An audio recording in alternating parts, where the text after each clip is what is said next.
Hello friends, welcome in look and learn classes. आज हम class 10 का चैप्टर 2 जिसका नाम है एसिड बेसिस एंड सॉल्ट्स के इस वीडियो के पार्ट 16 के अंदर नेक्स्ट टॉपिक जो हमारा है importance of pH in our daily life को कवर करेंगे।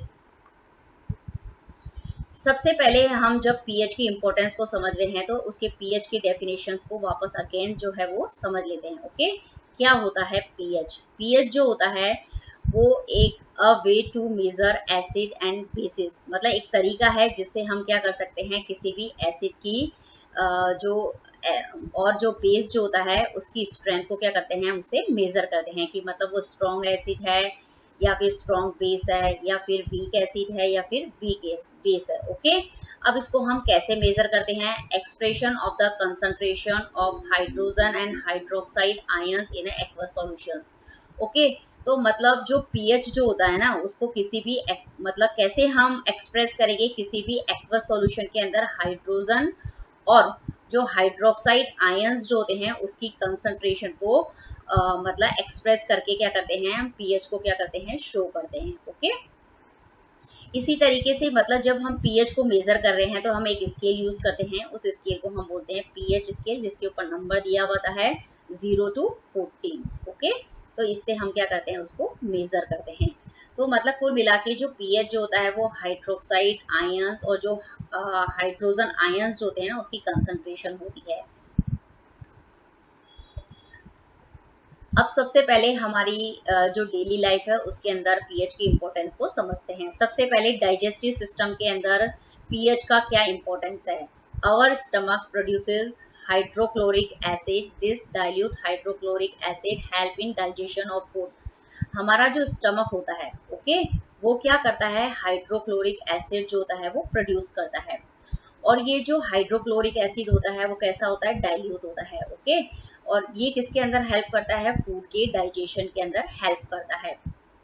Clear? In case of digestion our stomach produces acid in very large quantity because of which we feel pain and irritation in our stomach। जब हमारे पेट के अंदर stomach के अंदर क्या हो जाता है? इनडाइजेशन हो जाता है, मतलब फूड का जो डाइजेशन जो होता है वो बराबर से नहीं हो रहा है। तो उस कंडीशन के अंदर क्या होता है कि जो हमारा स्टमक जो होता है वो बहुत ही लार्ज क्वांटिटी के अंदर क्या करने लग जाता है? एसिड प्रोड्यूस करने लग जाता है। ओके, तो बहुत ज्यादा मात्रा के अंदर क्या बन रहा है? एसिड बन रहा है। क्या बन रहा है? तो उससे क्या हो जाएगी हमारे स्टमक के अंदर एसिडिटी का क्या हो जाता है? प्रॉब्लम हो जाता है। तो उस एसिडिटी की वजह से हमें क्या होता है? स्टमक के अंदर पेन चालू हो जाते हैं, इरिटेशन चालू हो जाते हैं, मतलब जलन होना चालू हो जाती है। क्लियर? अब देखते हैं कि इसका क्या सॉल्यूशंस है। To get relief from this pain, antacid are used. These antacid neutralize the excess acid because they are basic in nature and we get relief। मतलब जब भी मतलब जब हमारे स्टमक के अंदर अभी पेन होता है तो हमें उसको रिलीफ करने के लिए क्या उससे आराम कर मतलब होना चाहिए, उसके लिए हम कौन सी टैबलेट यूज करते हैं? एंटासिड टैबलेट यूज करते हैं। ओके, ये एंटासिड क्या करती है कि मतलब इसका जो नेचर होता है वो कैसा होता है? बेसिक होता है। और हमारे स्टमक के अंदर क्या हो रहा है? बहुत ही मात्रा के अंदर एसिड बन रहा है। तो जो जब भी बेस और एसिड एक दूसरे से रिएक्शन करते हैं तो उससे क्या होते हैं? वो एक दूसरे के इफेक्ट को क्या कर देते हैं? न्यूट्रलाइज कर देते हैं। क्या कर देते हैं? न्यूट्रलाइज कर देते हैं, मतलब एक दूसरे के इफेक्ट को कैंसिल कर देते हैं और हमारे जो स्टमक के अंदर एक्सेसिव एसिड बन रहा होता है ना वो क्या होता है? एकदम खत्म हो जाता है और हमें क्या मिल जाता है? आराम मिल जाता है। ओके, तो मतलब हमारे जो स्टमक का जो डाइजेस्ट स्टमक जो होता है उसका जो पीएच जो होता है वो 5.5 होता है। अगर उसकी पीएच वैल्यू थोड़ी सी भी कम हो जाती है तो उस कंडीशन के अंदर क्या होगा? एसिडिटी का प्रॉब्लम जो होगा वो चालू हो जाता है। अब इसी को हम बहुत ही अच्छे से समझ सकते हैं कि जो हमारा जो स्टमक होता है उसका जो पीएच जो होता है वो कितना होता है? 4 से 5 तक होता है। क्लियर? तो हमारे ये जो स्टमक है वो उसका जो पीएच जो वैल्यू है वो कितनी है? 4 से 5 तक। लेकिन जब हम क्या करते हैं? हाई प्रोटीन मील लेते हैं, बहुत ही जंक फूड लेते हैं, तो हमारा जो पीएच की जो वैल्यू होगी ना वो क्या होती है? 1 और 2 के अराउंड हो जाती है। ओके, तो इससे हमारे स्टमक के अंदर क्या होगी? एसिडिटी का जो होगा वो क्या हो जाएगा? प्रॉब्लम जो होता है वो चालू हो जाता है। और इससे अगर हमें रिलीफ लेना होता है तो हम कौन सी मेडिसिन यूज करते हैं, एंटासिड मेडिसिन यूज करते हैं। ओके, इस एंटासिड मेडिसिन से क्या होता है कि इसका नेचर क्या होता है, एक्चुअल में बेसिक होता है। Okay, basic. ओके, हमारे पेट में क्या हो रहा है, एसिड ज्यादा बन रहा है, तो ये एक दूसरे के इफेक्ट को क्या कर देते हैं, कैंसिल कर देते हैं, और इस तरीके से हमारी जो स्टमक है उसके अंदर क्या होता है कि जो एसिडिटी का प्रॉब्लम जो वो न्यूट्रलाइज कर देगा एसिडिटी के प्रॉब्लम को, और क्या हो जाएगी, हमारे जो स्टमक के अंदर जो भी पेन हो रहा था उससे हमें क्या हो जाएगा, रिलीफ मिल जाएगा। अब देखते हैं कि जो पीएच जो होता है, जैसे ही हमारा जो माउथ होता है उसके अंदर पीएच की वैल्यू जैसे ही चेंज होती है, तो जो टूथ डिके का जो प्रॉब्लम होता है वो स्टार्ट हो जाता है। तो इसको आप समझते हैं, जो tooth decay start when the pH of the mouth is lower than 5.5। जो टूथ डिके का जो प्रॉब्लम होता है ना, वो जब हमारे माउथ के अंदर पीएच की वैल्यू कितनी हो जाती है, लोअर देन 5.5। ओके, इससे कम हो जाती है तो हमारे माउथ के अंदर टूथ डिके का जो प्रॉब्लम होता है वो स्टार्ट हो जाता है। Tooth animal made up of calcium phosphate is the hardest substances in the body. जो हमारी बॉडी के अंदर सबसे हार्डेस्ट सब्सटेंसेस कौन सा है, टूथ एनिमल होता है, और वो किससे बनता है, कैल्शियम फॉस्फेट से बनता है। It does not dissolve in water, ये वाटर के अंदर क्या होता है, डिसॉल्व नहीं होता है, but is corroded when the pH of the in the mouth is below 5.5। लेकिन जैसे ही हमारे माउथ का पीएच कितना हो जाता है, 5.5 से कम हो जाता है, तो उस कंडीशन के अंदर क्या होता है कि इसका गलना, कोरोडेड होना मतलब क्या होता है, वो गलना चालू हो जाते हैं, और उसकी वजह से किसकी प्रॉब्लम चालू हो जाती है, टूथ डिके का प्रॉब्लम चालू हो जाता है। तो कहने का मतलब क्या है कि जैसे ही हमारे माउथ के अंदर पीएच की वैल्यू 5.5 से कम हो गई है, तो उस कंडीशन के अंदर क्या हो जाता है, टूथ डिके नामक जो डिजीज होती है ना, वो स्टार्ट हो जाती है। ओके, तो इस तरीके से पीएच का भी मतलब क्या है, हमारे माउथ के अंदर क्या है उसकी भी बहुत ही इंपॉर्टेंस है कि वो एग्जैक्ट होना चाहिए। इसका रीजंस क्या है कि क्यों होता है, ये पीएच की वैल्यू कम क्यों होती है। तो the bacteria present in our mouth convert the sugar and food particles into acid. जो हमारे माउथ के अंदर क्या होते हैं, बैक्टीरिया होते हैं। ओके, वो क्या करते हैं, जो हमारे माउथ में जो बैक्टीरिया है वो क्या करते हैं कि जो हम खाना खाते हैं उसके बाद हमारे मुंह के अंदर क्या रह जाती है, शुगर पार्टिकल्स रह जाते हैं, और फूड पार्टिकल्स जो होते हैं ना, उसको क्या कर देते हैं, वो एसिड के अंदर कन्वर्ट कर देते हैं। ओके, तो इससे एसिड के अंदर कन्वर्ट करने से ये होता है कि हमारे माउथ के अंदर क्या हो गया है, एसिड का जो क्वांटिटी है वो बढ़ गई है। When the pH of acid formed in the mouth falls below 5.5 tooth decaying start। और जैसे ही हमारे माउथ के अंदर pH जो है वो क्या हो जाता है, 5.5 से कम हो जाएगा ना उस कंडीशन में, तो क्या होगा कि टूथ डिके का जो होगा वो प्रॉब्लम स्टार्ट हो जाता है। क्लियर। तो ऐसा इसलिए होता है क्योंकि माउथ के अंदर क्या हो गई है, एसिड बढ़ गया है। एसिड बढ़ने की वजह से क्या होती है, पीएच की वैल्यू जो क्या हो गई है, वो 5.5 से क्या पीएच की वैल्यू क्या हो गई है, 5.5 से क्या हो गई है, कम हो गई है। ओके, और उसकी वजह से दांतों का गलना जो हो गया वो चालू हो गया है। अब इसका ट्रीटमेंट क्या है, the excess acid has to be removed by cleaning the teeth with a good quality toothpaste because this kind of toothpaste are alkaline in nature. मतलब जब हमारे माउथ के अंदर क्या बन रहा है, एसिड बहुत ज्यादा मात्रा में बन रहा है, तो इसके लिए ट्रीटमेंट के लिए हमें क्या करना है, माउथ की क्या करनी है, आपको क्लीनिंग करनी है, और वो भी क्या करनी है, एक ऐसी अच्छी क्वालिटी की टूथपेस्ट के साथ करनी है जिसका नेचर क्या हो, एल्केलाइन हो। ओके, तो एल्केलाइन का मतलब ये है कि उस टूथपेस्ट का नेचर कैसा हो, बेसिक हो। एक्चुअल में क्या है कि हमारे माउथ में बन रहा है एसिड। ओके, और टूथपेस्ट का नेचर कैसा है, बेसिक। तो ये एक दूसरे के क्या है, रिवर्स है। ओके, तो ये एक दूसरे के रिवर्स है, तो एक दूसरे के इफेक्ट को क्या कर देंगे, न्यूट्रलाइज कर देंगे, और हमारे माउथ के अंदर जो एसिड जो बन रहा है वो एकदम खत्म हो जाएगा, और टूथ डिके का जो प्रॉब्लम होगा वो भी क्या हो जाएगा, फिनिश हो जाएगा। Okay, clear. तो यही बताया है इस फोटो के मतलब पिक्चर्स के अंदर कि जब भी हमारे माउथ का पीएच कम होता है तो इस तरह के जर्म्स जो है वो हमारे माउथ के अंदर क्या होते हैं, लगने स्टार्ट हो जाते हैं, जो हमारे दांतों को धीरे धीरे दिखे क्या कर देते हैं, डिके करना स्टार्ट कर देते हैं। इसी तरीके से इसमें है कि ये दांतों के अंदर क्या होती है, इन जर्म्स की वजह से क्या होती है, कैविटी पड़ना जो होती है वो स्टार्ट हो जाती है। तो इसका क्या ट्रीटमेंट है इन दोनों का, कि जब भी आप खाना खाते हैं ना आफ्टर ईटिंग, तो उसके बाद आपको क्या करना है, 2 बार क्या करना है, ब्रश करना है। ओके, और ये जो प्रॉपर मतलब ब्रश के साथ इस तरीके से प्रॉपर क्लीनिंग करनी है। ओके। और जो टूथपेस्ट आप यूज करेंगे उसका जो नेचर होगा वो कैसा होगा, बेसिक होगा।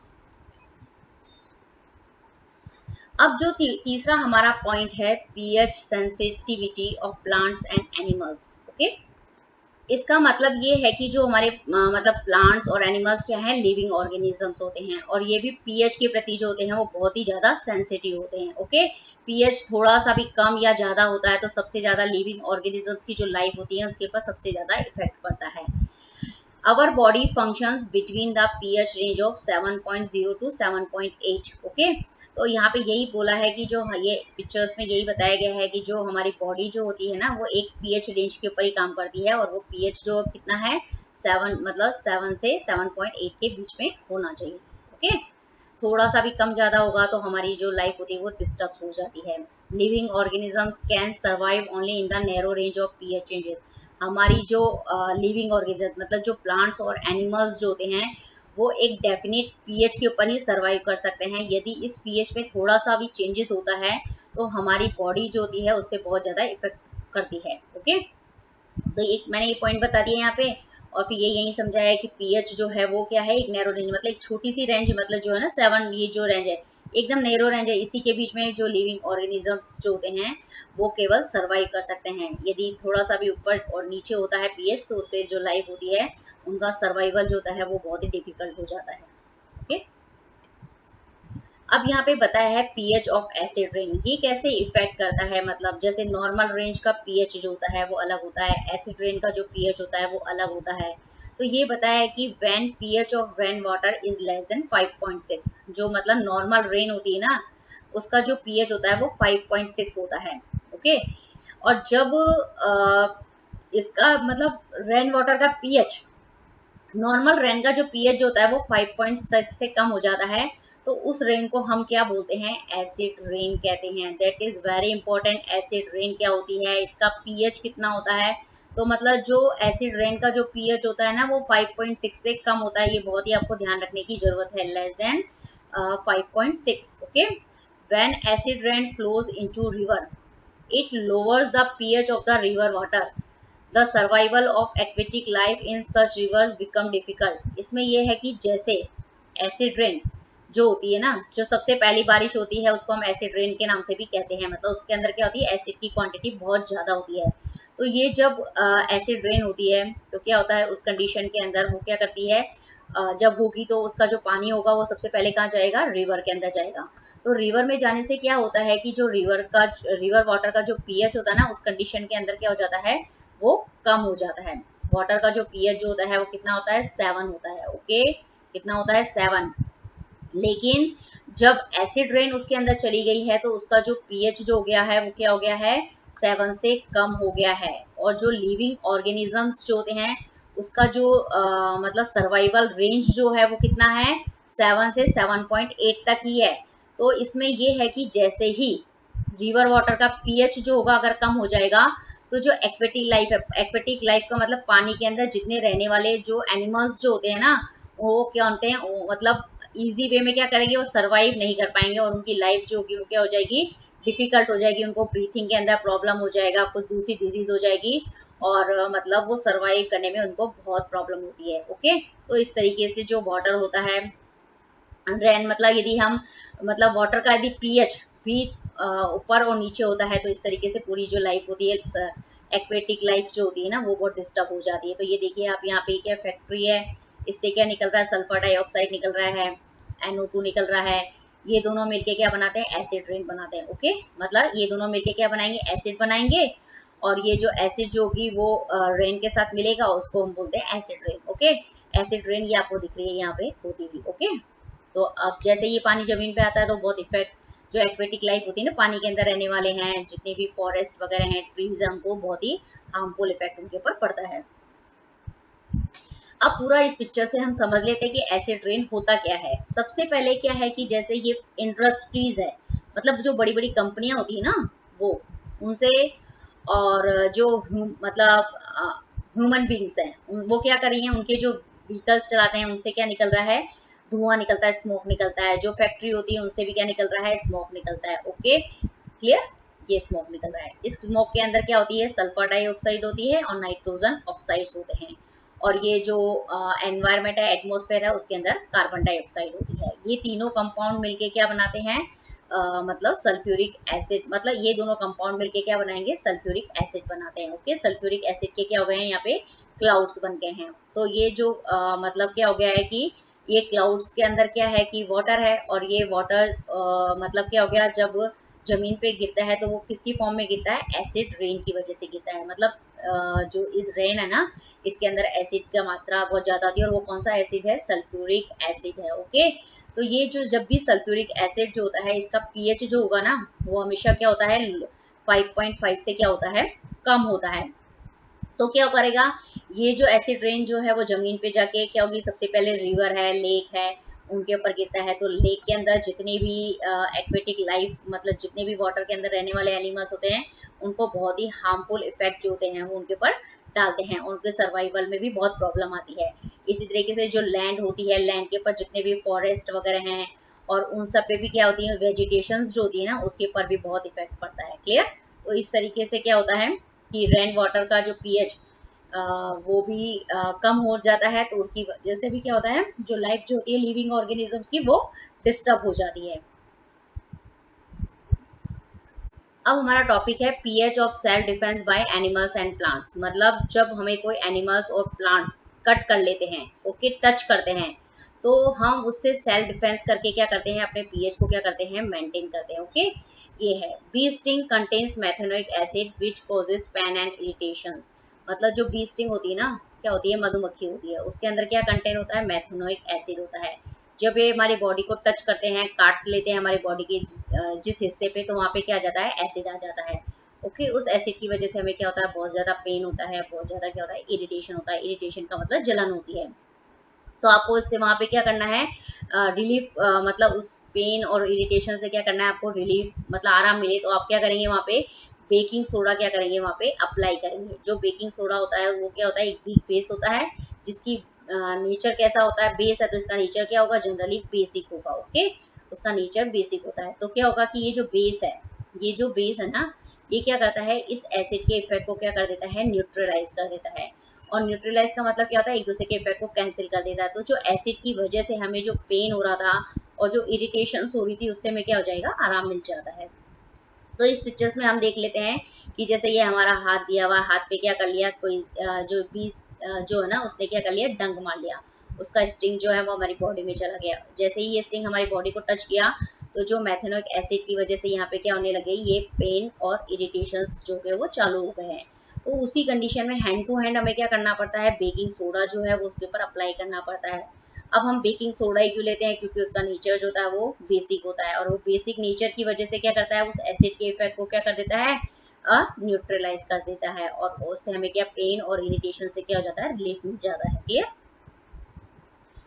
अब ये यहाँ पे जो nettle is a herbaceous plant which grow in the wild. Nettle sting contains methanoic acid which causes pain and irritation. जो नीटल्स जो होते हैं ना, वो एक कौन से प्लांट है, हर्बेशियस प्लांट है। मतलब ये क्या है, जंगल में जंगली पौधा है, मतलब हर कहीं उग जाता है। ओके, तो इसके अंदर भी क्या कंटेंट होता है, मेथेनोइक एसिड होता है, बी स्टिंग की जैसे ही, और उसकी वजह से भी हमें क्या होता है, पेन होते हैं, इरिटेशन होता है। क्लियर। तो अब क्या होता है कि अब इसके लिए हम कौन सी रेमेडी यूज करेंगे। तो पहली रेमेडी तो मतलब वही है कि यहाँ पे कि आपको क्या कर देना है कि बेकिंग सोडा जो है ना, वो क्या कर देना है, अप्लाई कर देना है। क्यों बेकिंग सोडा अप्लाई करेंगे, क्योंकि उसका नेचर कैसा होता है, बेसिक नेचर होता है, और एक दूसरे को एसिड और मतलब बेसिक नेचर की वजह से ये जो एसिड होता है ना, उसकी वजह से क्या कर देगा, उसके इफेक्ट को न्यूट्रलाइज कर देगा, और उससे हमें क्या मिल जाएगा, पेन और इरिटेशन से आराम मिल जाएगा। लेकिन एक दूसरी रेमेडी है, ट्रेडिशनल रेमेडी। ओके, तो उस रेमेडी में क्या होता है वो देखते हैं। A traditional remedy is rubbing the area with the leaf of dog plant। इस ट्रेडिशनल रेमेडी में हमें क्या करना है कि जो डॉग प्लांट की जो लीफ होती है ना, वो क्या करनी है, उस एरिया पे रब करनी है। अब ये डॉग प्लांट कहाँ मिलेगा हमें, तो ये which often grow beside the nettle in the wild.